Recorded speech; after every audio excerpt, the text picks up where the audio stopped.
ఉండే చెరువులు ఇంకా 3 ఉన్నాయి. అవన్నిట్లో కూడా నీళ్లు పెడతాం. ఒక్కసారి నీళ్లు వస్తే ఏ విధంగా మీ జీవితాలు మారుతాయో మీరు గుర్తుపెట్టుకోవాలి.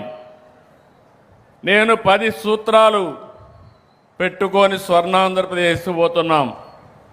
అంటే నేను చాలా స్పష్టంగా వాటర్ సెక్యూరిటీ, నీటి భద్రత. ఈరోజు ఏప్రిల్లో ఉన్నాం. దగ్గర 60% రిజర్వాయర్లో నీళ్లున్నాయి. అన్ని రిజర్వాయర్లు కళకళలాడుతున్నాయి. ఈసారి సోమశిల కందలేరు కూడా ఫుల్గా నిండింది. 2 పంటలకు నీళ్లు ఇచ్చాం. నెల్లూరు జిల్లా రైతాంగం చాలా ఆనందంగా ఉన్నారు. అది ఈ ప్రభుత్వం యొక్క పట్టుదలని మరొకసారి మీ అందరికీ విజ్ఞప్తి చేస్తున్నా. నేను మిమ్మల్ని అందరిని కోరేది ఇదే కాదు, ఈ స్ఫూర్తి ఇట్లనే కంటిన్యూ కావాలి. ఏ పరిస్థితిలో ఈ ప్రభుత్వం వచ్చామో ఒక్కసారి మీరు నెమరేసుకోవాలి. 5 సంవత్సరాలు అరాచక పాలన, విధ్వంస పాలన.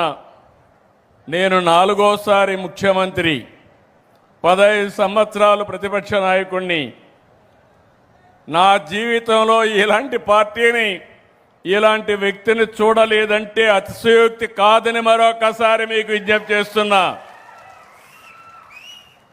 మొత్తం రాష్ట్రం అంతా విధ్వంసం అయింది. బటన్ నొక్కే కార్యక్రమం అనేవాడు, ఒట్టొట్టే బటన్ కూడా అప్పుడప్పుడు నొక్కేవాడు.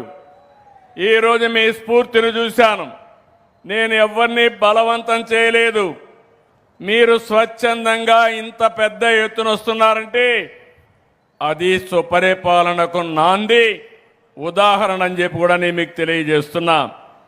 ఈరోజు మీ వింజమూరుకు వచ్చినప్పుడు నాకు చాలా ఆనందం.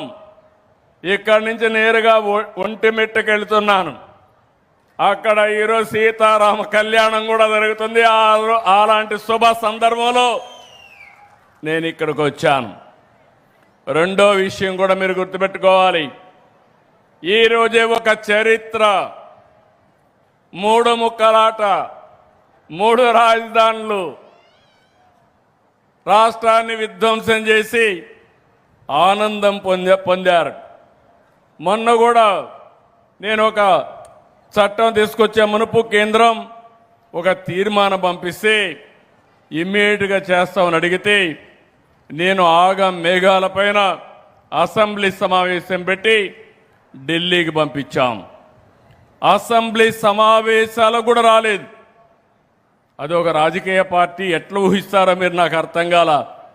ఇంకా ఎవరైనా ఈ రాష్ట్రంలో వైఎస్ఆర్ కాంగ్రెస్ పార్టీ అని చెప్పుకోవాలంటే సిగ్గుపడాలి తప్ప అలాంటి పార్టీ వల్ల మనకు వచ్చే లాభం ఏమీ లేదని కూడా మరొకసారి విజ్ఞప్తి చేస్తున్నాను.